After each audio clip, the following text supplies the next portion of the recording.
Good morning, everyone. Let me welcome you, students, faculty, staff, summit attendees, and other distinguished guests to this October convocation, this year brought to us by the Rosalynn Carter Institute for Caregiving. As many of you know, this is the 21st anniversary of the RCI. The Institute was founded 25 years ago, in October, in fact, of 1987, under the leadership of Mrs. Carter and then Georgia Southwestern President, Dr. William Capitan. It was established with the generous financial support of the Carters and many of the Carters' friends, including people like Mrs. Betty Pope and her late husband, John. The Institute today, although it is a wing of the university, operates almost entirely on private donations and grants with an annual budget of over $1.2 million. The Rosalynn Carter Institute is special in many ways. As I often say, it's the one thing that we have here at Georgia Southwestern that other universities and colleges across the state do not have. It is, in many ways, our signature program. At this point, I want to introduce, first of all, Dr. Lisa Esom, who is the executive director of the RCI, under whose leadership over the last 3 years, the Institute has expanded both in size and reputation. It's done a great job. RCI Korea grew out of a conversation that my wife and I had in 2009 while we were in Seoul with Dr. Chung-Soon Kim, president of Cyber University of Korea. My wife, Dr. Connie Blanchard, is with us here today.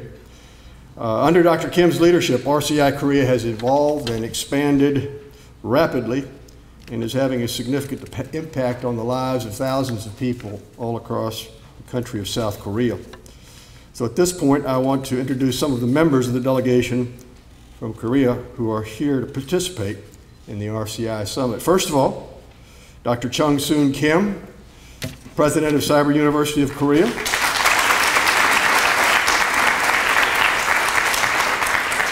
Dr. Kim is an anthropologist with a PhD from the University of Georgia and a longtime personal friend of mine. He and I have been working together in a variety of capacities for almost 40 years now. He's also, I should add, one of the key reasons, in fact, he is probably the main force behind the creation of RCI Korea. Secondly, I would like to introduce Mrs. Wong-Chan Lee, who is a prominent member of Korean society and chair of the RCI Korea Advisory Board. She heads a very distinguished group of Koreans on that particular advisory committee, a very distinguished group that Dr. Kim has put together. Thirdly, I'd like to introduce Dr. Scott Chung, who's the man over there behind the camera. Dr. Chung is the Dean of External Relations and an Associate Professor in the School of Business Administration at the university. I also found out the other night that Dr. Chung, in an earlier career, was a professional race car driver. Unusual combination, but again, we're glad he's here. At this point, I want to introduce our speakers for today's convocation. Dr. Kim-Jin Cho and Young-Chung Kim. Dr. Cho, known to American friends as KJ, has a PhD in anthropology from the University of Chicago, which obviously makes her special. She is an associate professor in the Department of Cultural Context and a research fellow in the Rosalynn Carter Institute in Korea. She has worked in several areas of the world, including Latin America, and is a widely published author. She is currently doing research in medical anthropology, studying the cultural implications of developmental disorders in Korea and cross-cultural issues in caregiving. Dr. Kim has a PhD from Bath University in Great Britain. She is an associate professor in the Department of Social Welfare, Cyber University, and a research fellow at RCI Korea. Her research interests include child care policy, women's work, care for the elderly, and the gendered aspect of caregivers. Like Dr. Cho, she is well published in her field. So before I introduce Dr. Kim, who will kick the program off, I have just a couple announcements to make. Number one, those of you who have your cell phones or your iPods or whatever kind of machine you carry with you, if you don't mind turning it off so that there is not an interruption during the presentation. Secondly, at the conclusion of Dr. Cho's comments, they would invite questions. So ideally, we'll have a period of time for question and answer. So again, without further comment from me, let me introduce Dr. Kim.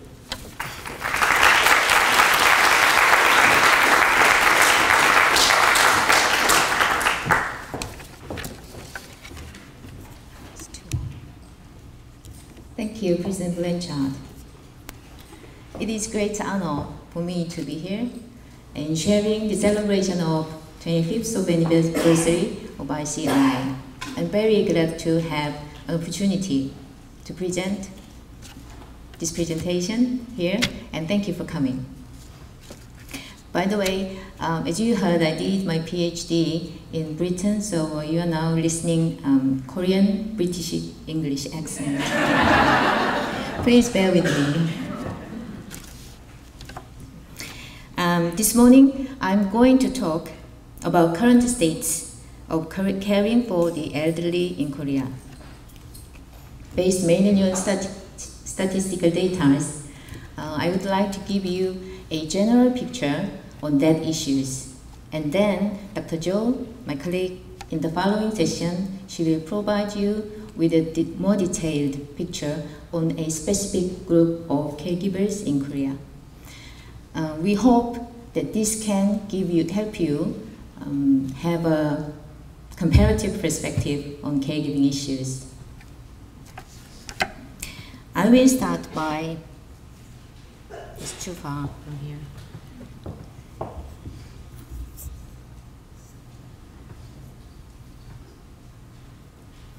I will start by giving you demographic trends on aging and long-term care policy and profile of Korean family caregivers, and then programs for family caregivers. And I will finish off with some concluding remarks.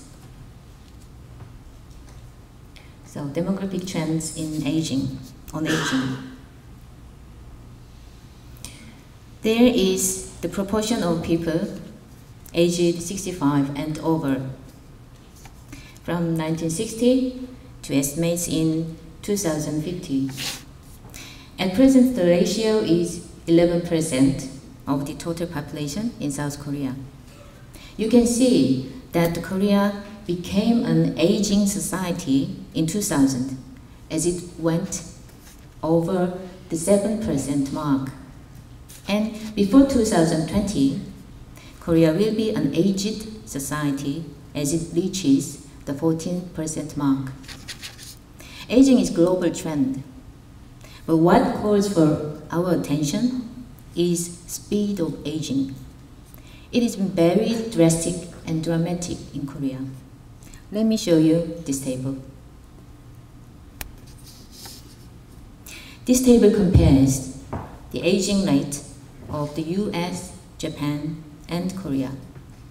First column shows exact year and or prospected year of reaching aging, aged, and super aged.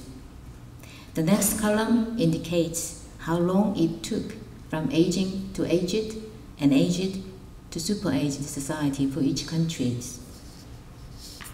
You can see the US became an aging society in 1942, but isn't an aged society yet, although it will be soon.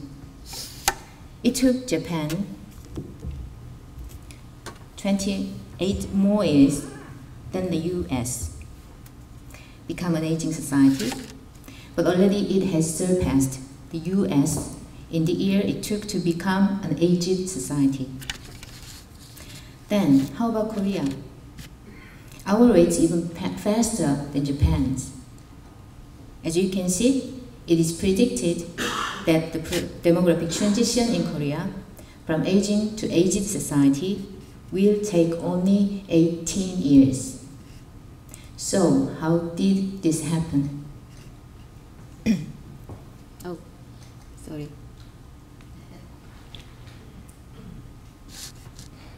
Such a compressed aging process is due to increased longevity and low fertility.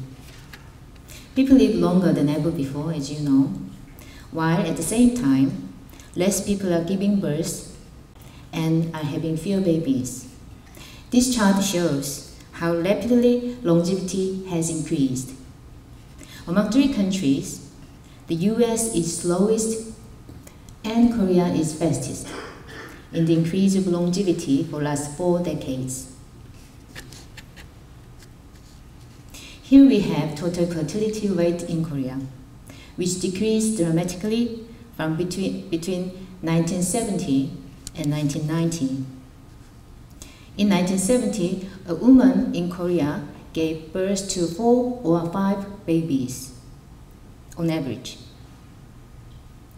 But in 1990, it went down to 1.57 and again further down to 1.23 in 2010. So, if you compare the fertility rate of the 3 countries, Korea has the highest in 1970 by a considerable margin. But within 40 years, it became the lowest. In the US and Japan, the fertility rate somewhat recovered. Especially in the case of the US, the birth rate of immigrants has contributed to this trend. But the declining tendency of Korea has remained constant. As long as this trend is persistent, such a rapid aging is likely to continue. With the change in women's role and household structure, this compressed demographic transition leads to increasing concern about caring for the elderly.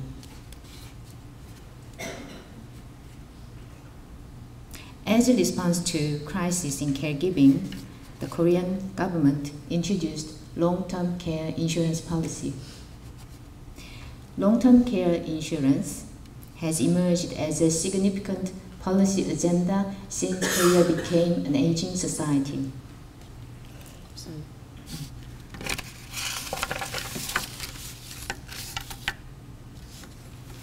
And has implemented in 2008.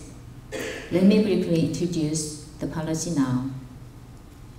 Our national long-term care insurance is basically intended for people aged 65 and over, but also applies to those younger than 65 who have geriatric disease such as dementia, stroke, Parkinson's, etc.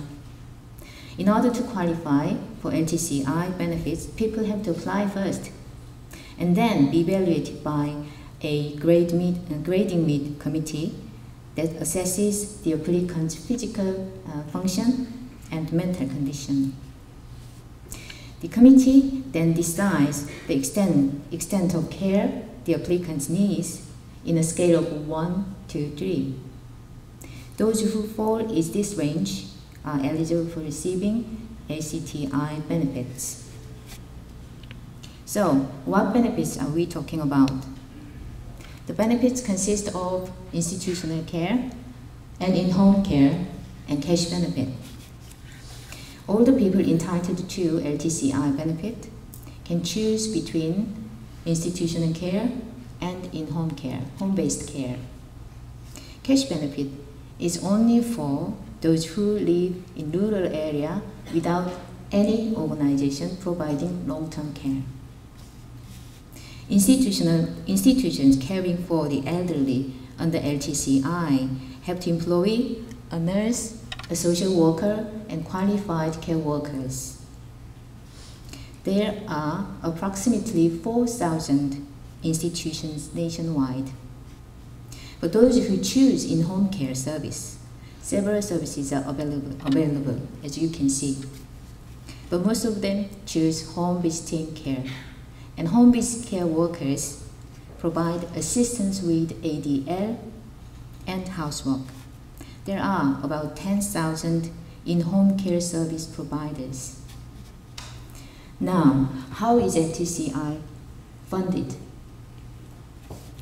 Like the National Health Insurance System in Korea, it is a co-payment system.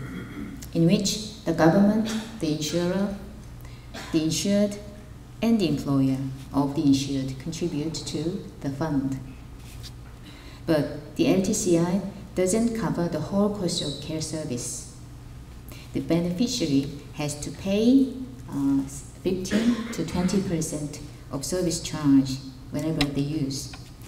And there is a maximum limit to the cost covered by LTCI.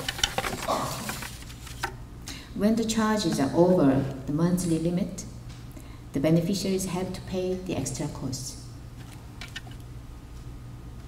provided I already explained. And here are photos of beneficiaries of LTCI.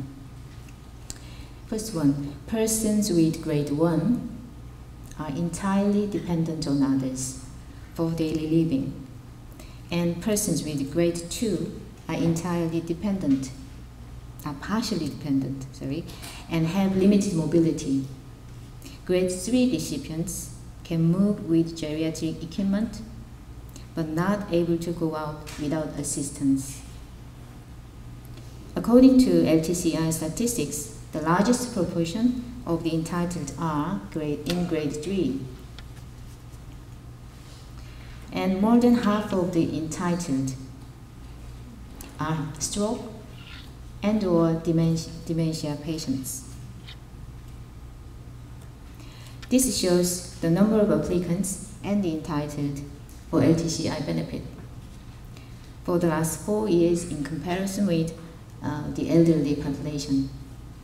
In 2011, 617,000, which is about slightly more than 10% of elderly population in Korea, applied for LTCI benefit, and about half of them were entitled.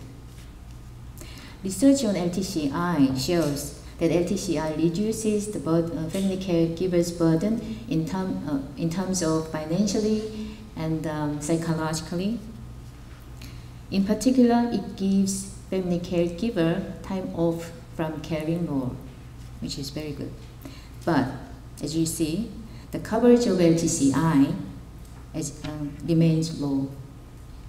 Half of the applicants are not covered by the insurance.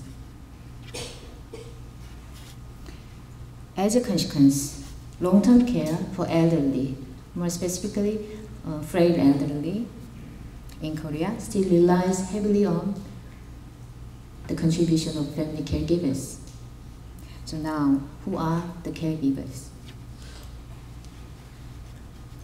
Out of those who are receiving assistance with ADL or IADLs, 72 reports that their primary caregiver is a family member, while 12% receive care solely from a paid care worker.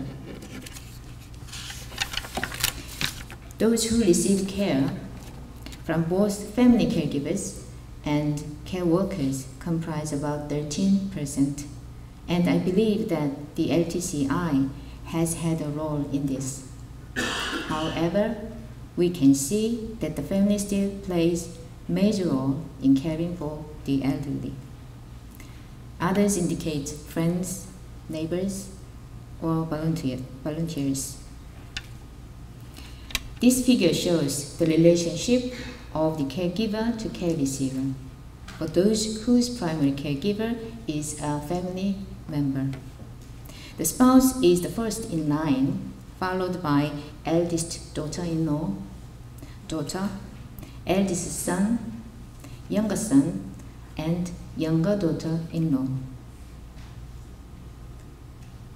The older the care receivers are, the smaller is the proportion of spouse to total family caregivers. For the older care receivers, the proportion of eldest son and his wife and daughters to total family caregivers increased. In particular, in case of care receivers of ages 85 plus, the eldest daughter-in-law has the largest share, followed by spouse and daughter.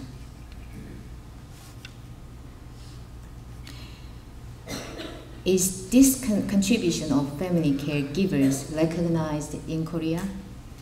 So now we turn to publicly funded support program for family caregivers in Korea. The first master plan and Dementia Managing Act do not make any reference to the caregiver.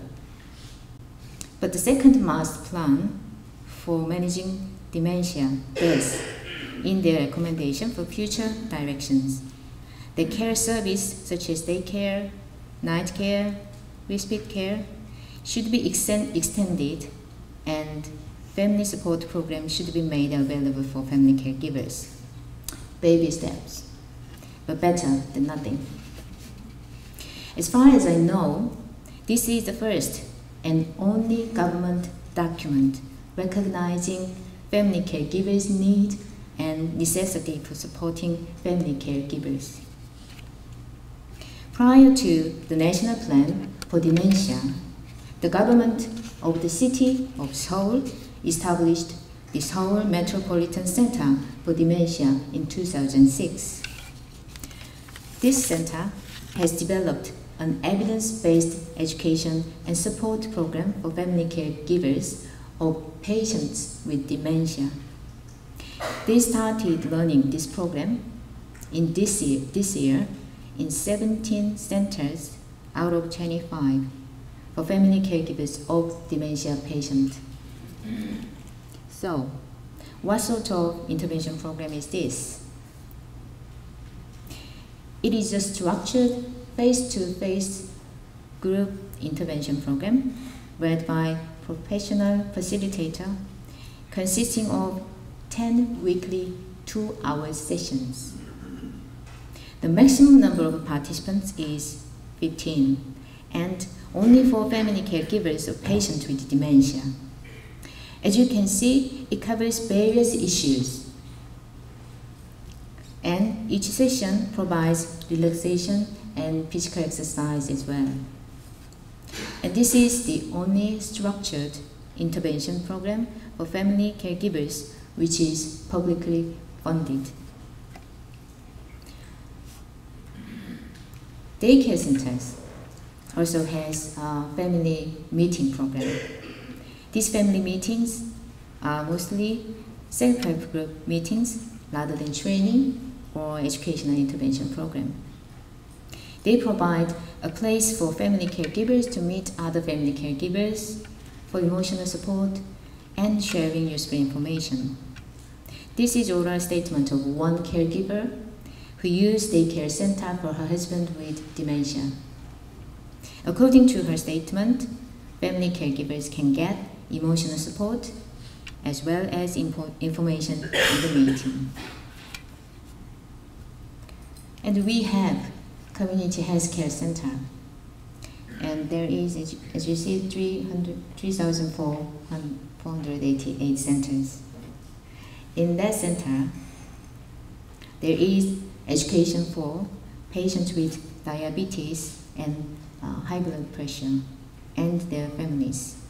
And these offer information related to that specific disease and how to diet and how to exercise, how to take medicine, how to manage health life, etc. But this is not a support program for family caregivers.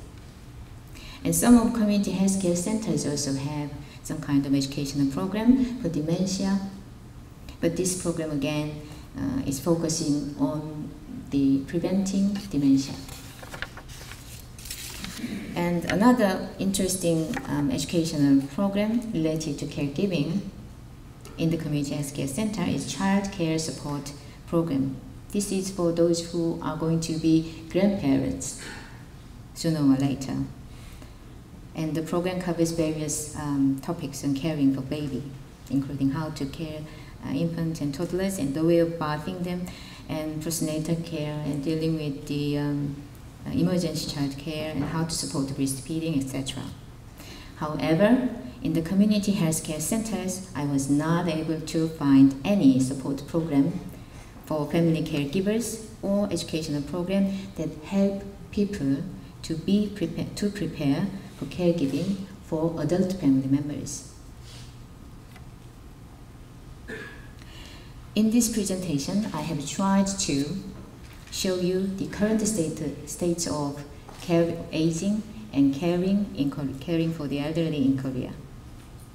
Rapid dramatic demographic transition has been occurring in the last several decades, and this is not only limited to Korea. Many East Asian countries are in a similar situation, and Taiwanese, for example, implemented their LTCI last year. Even though LTCI is in operation, and that is a major policy for elder care, it is still true that the burden and responsibility of caring for the elderly falls heavily on the family. Consequently, support for family caregivers should be broadened along the range and scope of LTCI itself. At the moment, the Korean government recognized family caregivers only of patients with dementia. But there are many other groups of family caregivers who certainly need to be recognized and supported. Taking advantage of the more than 3,000 community healthcare centers in Korea would make it possible to identify and support family caregivers. This calls for a close collaboration between the healthcare sector and social work sector, even though the divide is very deep in between them. The divide should be overcome. Furthermore, collaboration with the RCI can certainly contribute to helping family caregivers by disseminating the support program like CFI-CFM for caregivers and caregiving curriculum. In particular, caregiving curriculum helps people to identify themselves as a family caregiver and prepare them for caregiving role in their lifetime. Thank you.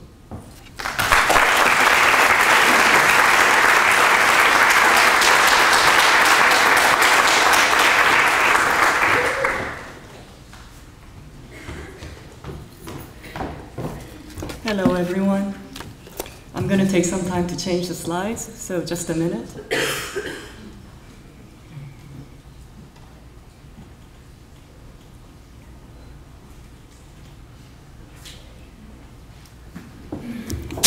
And adjust the mic.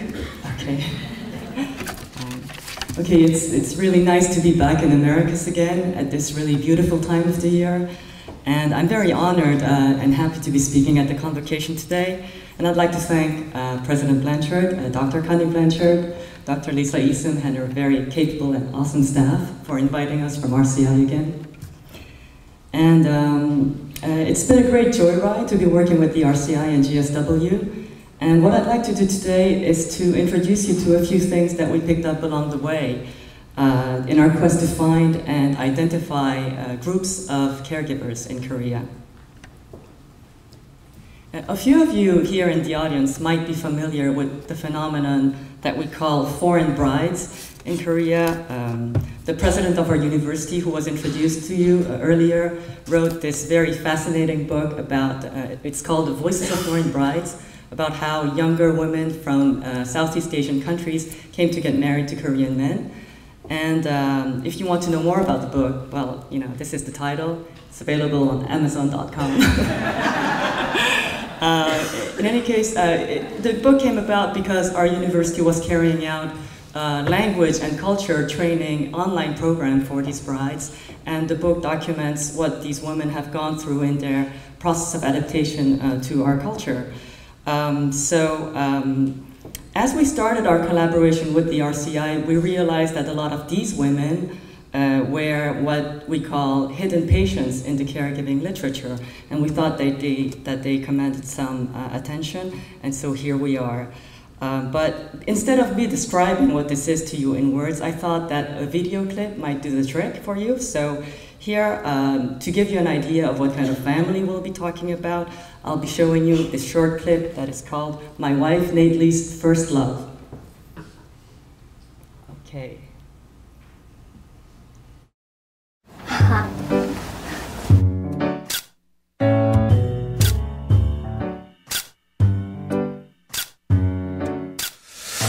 그냥 뭐 그냥 사이 좋게 도란도란하게 뭐 예 그러면 되죠.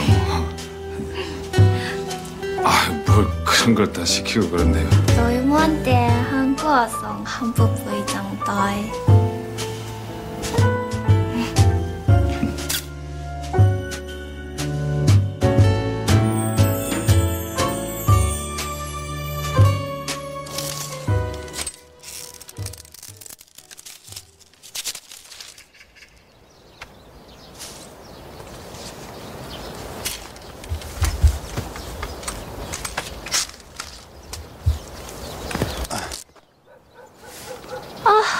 힘들어.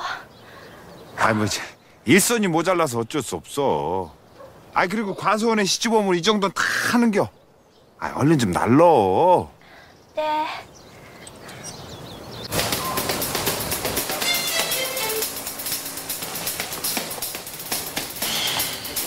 할아버지한테 전쟁 얘기 못 들었어? 아니야. 전쟁 때 한국이 작전에 투입되셨을 텐데. 아이고 참. 예. 네가 지금 이 텔레비나 보고 이렇게 여기 푹 빠져서 있을 때가 아니오. 얼른 애 푹 낳고 살림살이 야무지게 배워서 여기 사람으로 살아야 할 것 아니오. 그렇지만 남편 내일들이 싫어요. 아이고 얘는 싫어하긴 누가 싫어요. 걔가 워낙 말이 없어서 그렇지. 아주 속정이 얼마나 깊은 애인데 그려.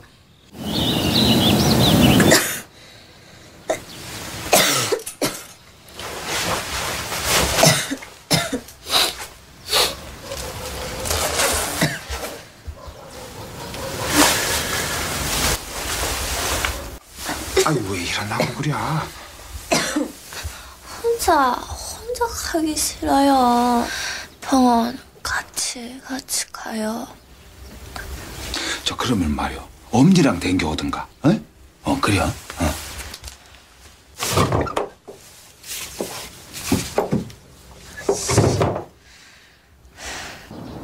독감 예방주사 안 맞으셨죠? 네.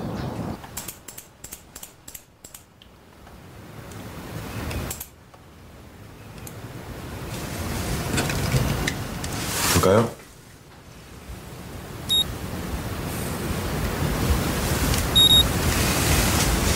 아이고, 열이 30볼도가 넘는데 혼자 오셨어요? 남편한테 데려다 달래지. 남편 바빠요.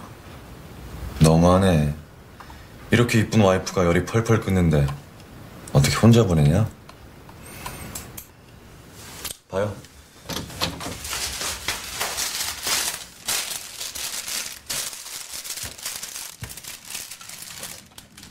어머, 왜 그래요?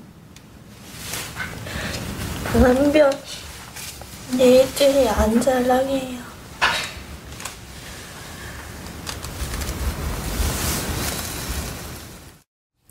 Okay, I'm sure you want to know how this ends, and it's actually much more interesting than my presentation. But I don't have much time, so I'll go cut right to the chase. So you can tell that the film is about a young foreign bride's crush on the local clinic's good-looking and very kind doctor. And of course, this plot is very interesting in itself, but what's interesting for us is to see how the movie reflects the intentions of the husband in getting married, that is to say, out of obligation more than out of love, to grant his mother's wish to see a grandchild, and to have someone to take care of his aging mother in the future. So we cannot help feel sympathy for this young bride who came to Korea thinking that all Korean men look like K-pop star idols, but actually are not. But on the other hand, I also want you to feel sympathy for the husband as well, who had a first love of his own, but his village sweetheart, so to speak, went off to marry some hotshot lawyer in the big city, and so he was left stranded out there in the countryside. So this is a story with a lot of sorrow, but I'm getting ahead of myself. So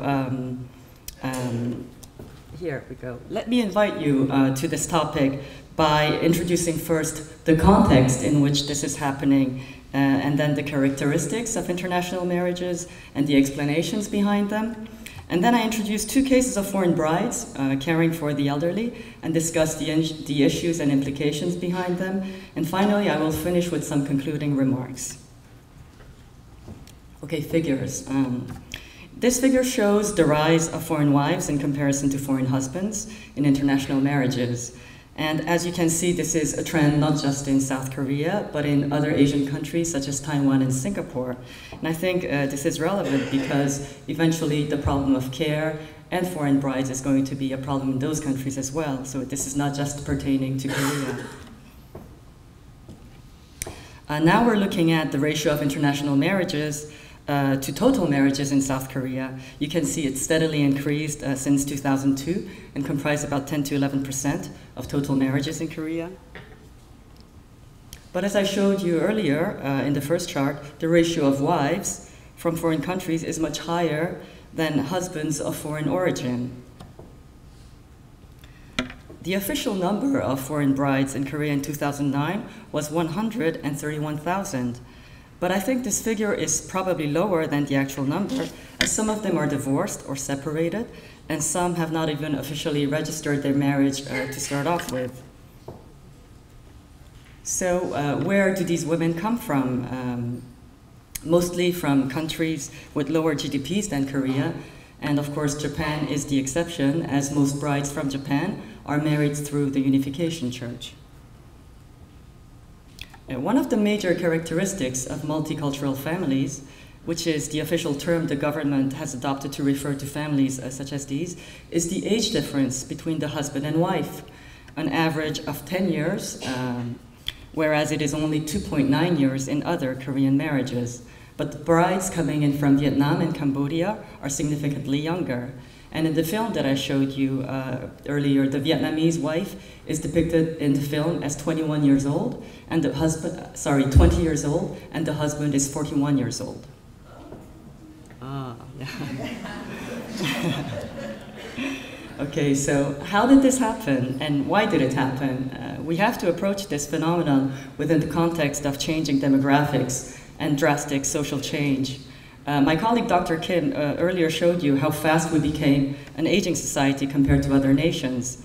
The causes of this change are due to the sudden drop in the birth rate that you see there, and increase of the ratio of the elderly to the total population. Well, the rise in the elderly population can be explained by increased longevity, but how do we explain the drop in the birth rate? I'd like to frame this within the crisis of social reproduction.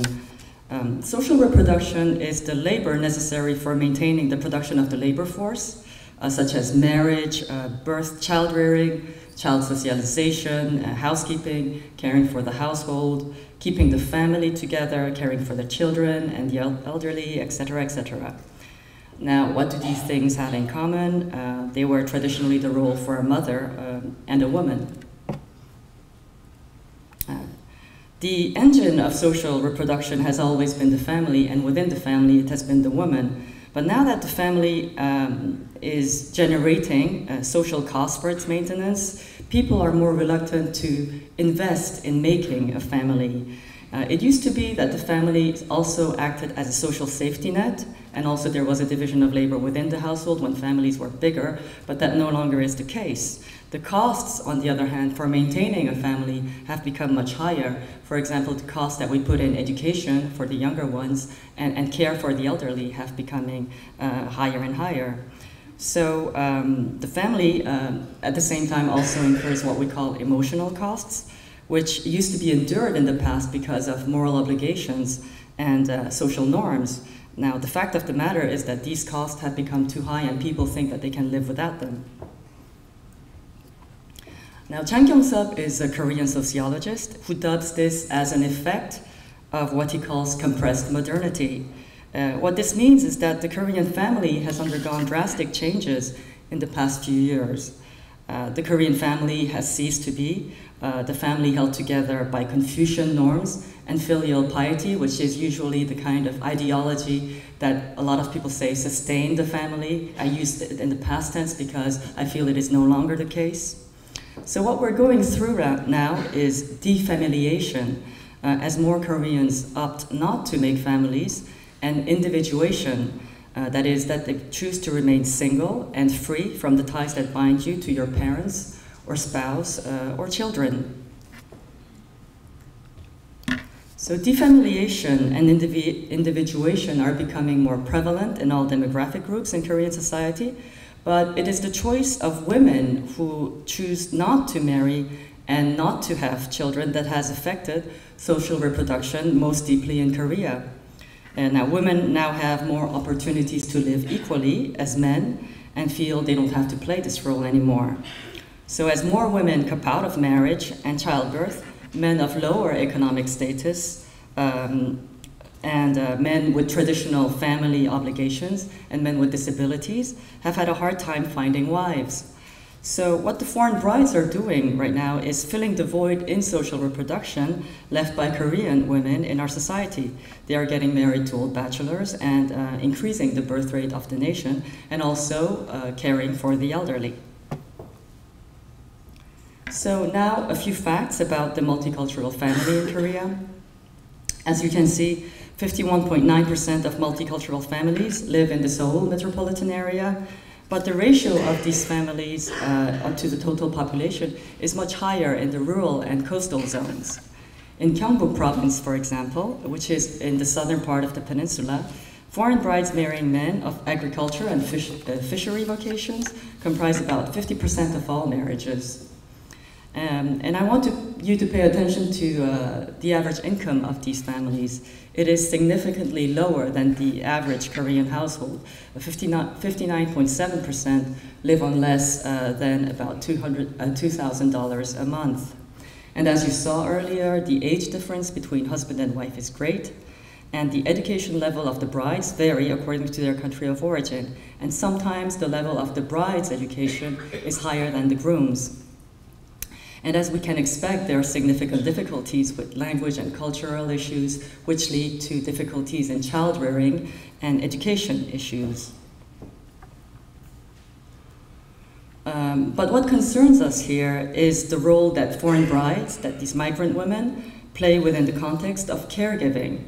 This figure shows you that 51.3% of all multicultural families in Gyeongbuk province are 3-generation, sometimes 4-generation households, an arrangement that is actually increasingly hard to come by in other regular Korean households. You can see it's much higher in the rural zone.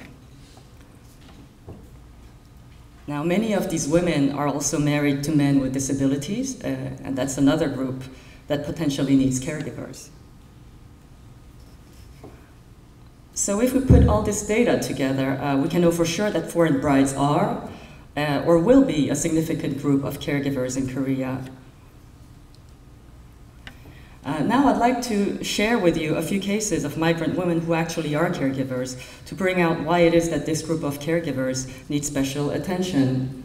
Sawatba is a 43-year-old woman originally from Thailand who presently lives in Suncheon, which is a coastal city in the south of Korea with a population of about 600,000 people. And she has lived in Korea for about 12 years and was working as a waitress in a small eatery in the local market, which paid very, very little. And she was also baking and selling her own goods to increase her income. Her Korean was very poor, and she lived with her daughter and her mother-in-law, but not her husband. And I found that rather surprising, and so when I interviewed her, I asked her about it, and she said that it was hard for him to get jobs, so he would seek jobs all over the country and was very itinerant. He would come home maybe twice a year and spend some days at home, but then leave again. Sometimes he would send her money, but most often not. They lived in a very shabby house where the monthly rent was about $250 a month. And her mother-in-law had Parkinson's and diabetes. And Sawatba's health was also very poor. When I met her, she weighed only 83 pounds, although she was a rather small woman. And she seemed very tired and jaundiced. I thought, maybe the jaundice was a sign of poor liver function, but she didn't seem to know about that. And she, on the cultural side, she could not understand why none of her husband's siblings, as there were 4 of them, never visited or called the mother-in-law. I mean, and that's the mother of these children.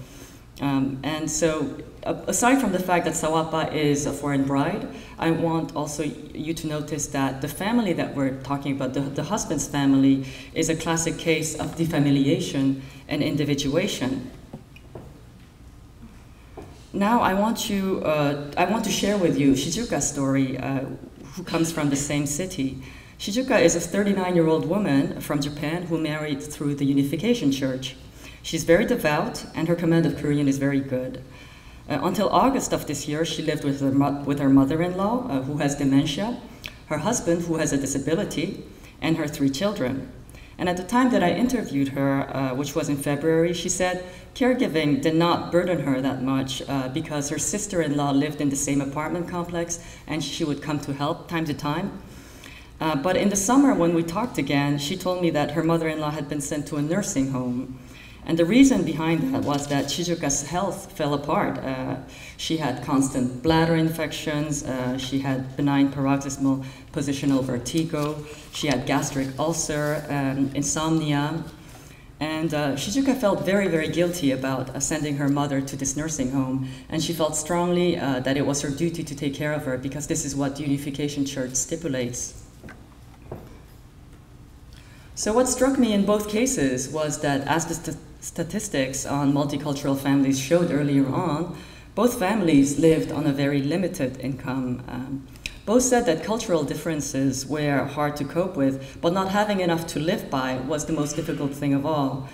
But if you had a stable support network of family and friends, like Shizuka's fellow sisters from the church, it helped a lot. And also she had family around, so that was another buffer. And being well educated and well versed in Korean also helped. I noted that Shizuka was a lot more resourceful and organized in terms of caring for the children and finding the right type of education for the children than Sawapa. Sawapa was more isolated, marginalized, and seemed more depressed. So what we see here is that foreign brides are caring for both their children and the in-laws, sometimes while also trying to hold a job. However, the interesting thing is that they do not identify themselves as caregivers, and they accept caregiving as part of the process of adapting to Korean culture, which is a bit ironic because Korean culture already has moved on and a lot of the regular Koreans are just living a very different life. Yet because of their socioeconomic position, these women as caregivers are in a much more vulnerable position. Sorry, is this? Yes. Yeah. So to conclude, we saw that most of the foreign bride's married life in Korea comprises of caregiving for the children and the aging in-laws. They have to do this on a limited income while attempting to adapt to their new lives in Korea. In other Korean families, women might go through the same thing, but in other Korean marriages, as you saw earlier, women tend to get married earlier, so they give birth to the children earlier. And so once the children are grown, then they may be starting to taking care of the elderly. But in the case of the foreign brides, the process of taking care of the children overlaps with taking care of the elderly.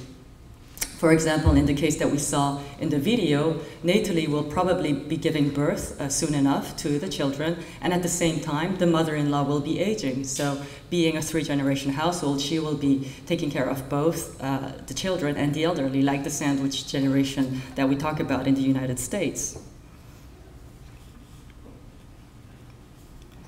I think the challenges that these women are facing are enormous. They have low income. Some have a support system, like the Unification Church, but others are isolated, and the language and cultural barrier is still very much out there. So one of the solutions that we can think about is to help them attain job security, increase community awareness and interaction, and offer language education. And some of these women, like Sawapa, have shown an interest in becoming care workers, but she has failed the tests repeatedly. So prior to my presentation, Dr. Kim showed you how the Korean government has just begun mentioning caregivers in their national plan for handling dementia. I think it is fair to say that it will take the government another 5 to 10 years to pay attention to the foreign brides as caregivers. Foreign brides have received considerable attention as the mothers of children from multicultural families, and a lot of publicly funded programs have been put in place for both the children and the mother's adaptation to Korean culture. But as Sawapa's case shows, the programs do very little in terms of improving their socioeconomic condition, the socioeconomic conditions that these women find themselves in. One solution that we can offer as an educational institution is to work closely with our university's Social Service Commission, which has been providing free internet language and culture courses to foreign brides in their own languages. And it has been very successful so far as well. We are offering right now in our regular curriculum, the caregiving curriculum that we developed with the RCI. And what we want to do is to open this to the foreign brides who qualify to become full-time students in our university. We hope that this might offer them a chance to become integrated in the university community, which is a community distinct from their own, and get a college-level degree to help them set up a career. And it's also an ideal way for these women to identify themselves as caregivers and seek ways to organize themselves and seek the help they need, not to mention the possibilities of becoming a care manager within their own communities. But of course, we face other challenges as well. Some of these women do not enjoy a very supportive environment. Sometimes there are legal problems when divorce gets in the way. Language is still a problem. They might speak it well, but passing a language proficiency exam is another matter. And also because of their care obligations, many lack the time to dedicate themselves to learning or for a career. So families sometimes also are not supportive. And finally, we still do not have intervention programs tailored to the specific needs of these migrant women. I think that will take more time to develop. But just as Dr. Kim, I'd like to finish on an optimistic tone. We are taking baby steps towards recognizing and helping these women. We have established a scholarship for the foreign brides to enroll in the caregiving curriculum. And some of the donors are here with us in the audience, and you know who you are, and I'd like to thank you. And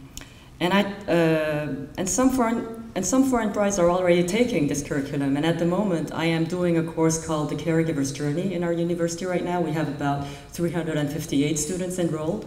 There are 2 foreign brides who are taking this course right now, and they're doing actually quite well. So I like to stay hopeful and hope that they will encourage other women to see caregiving in this light and join our program. Thank you very much.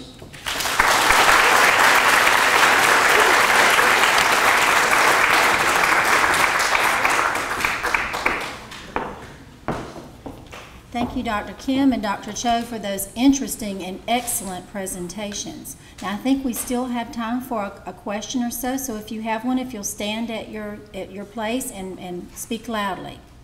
We have any questions?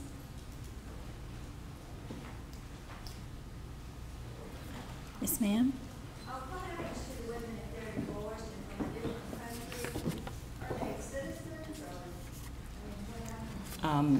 You're asking about the status of citizenship of these women, right?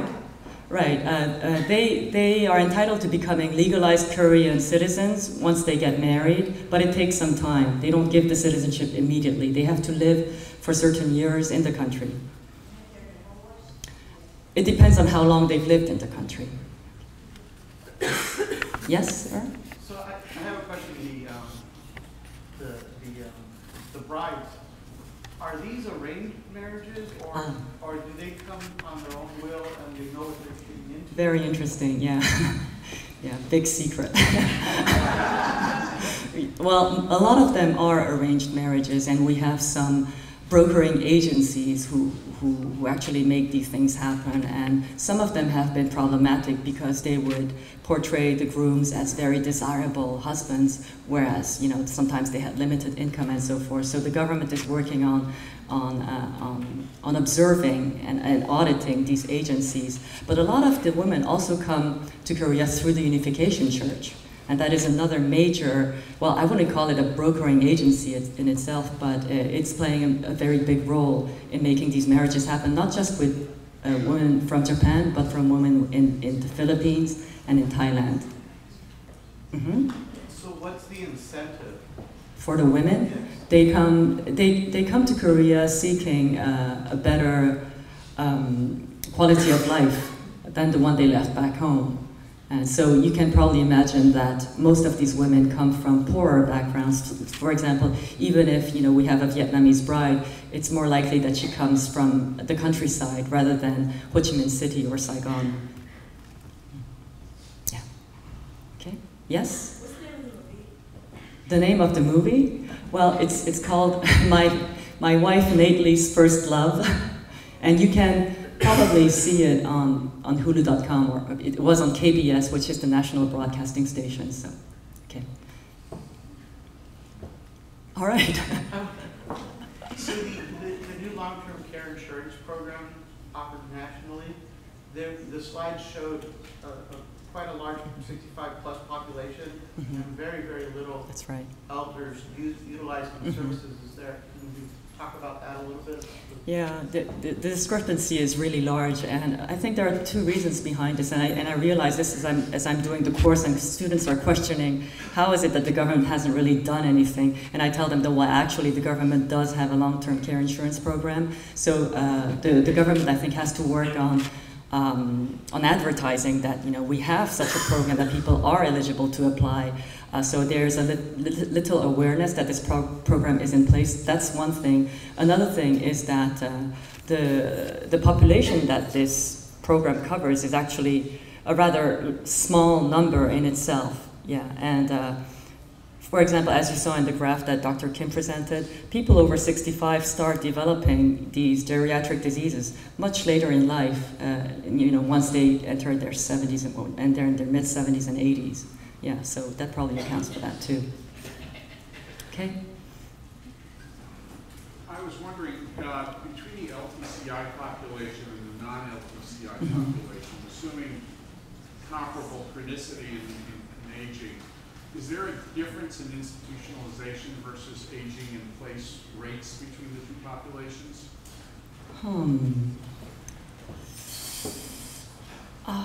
I don't think we might have that data. Yeah, it's a very good question. Yeah. We'd have probably to look it up. I'm sorry, I can't answer that for you. Yes, sir. One more. Is there a difference in care recipients' willingness to engage in some of these programs, like the long-term care insurance program, because they feel that my family should be providing this, they should be stepping up to the plate, and therefore I'm not going to apply for this program, I'm not going to do this or do that?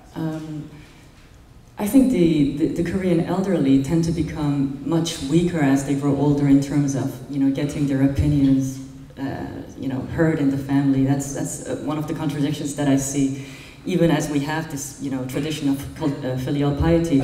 And when it comes to getting assistance, or especially financial assistance, most of the families will just go with it, and I think the care receivers have very little say in how they're going to be cared for, especially the older they get. Yeah, we see a lot more assertive daughter-in-laws who sort of manage the whole thing, the whole caring plan, that is. Yeah. Okay, we're done? I think our time is up, but let me thank you all for attending today, and please join me in recognizing these excellent presenters again.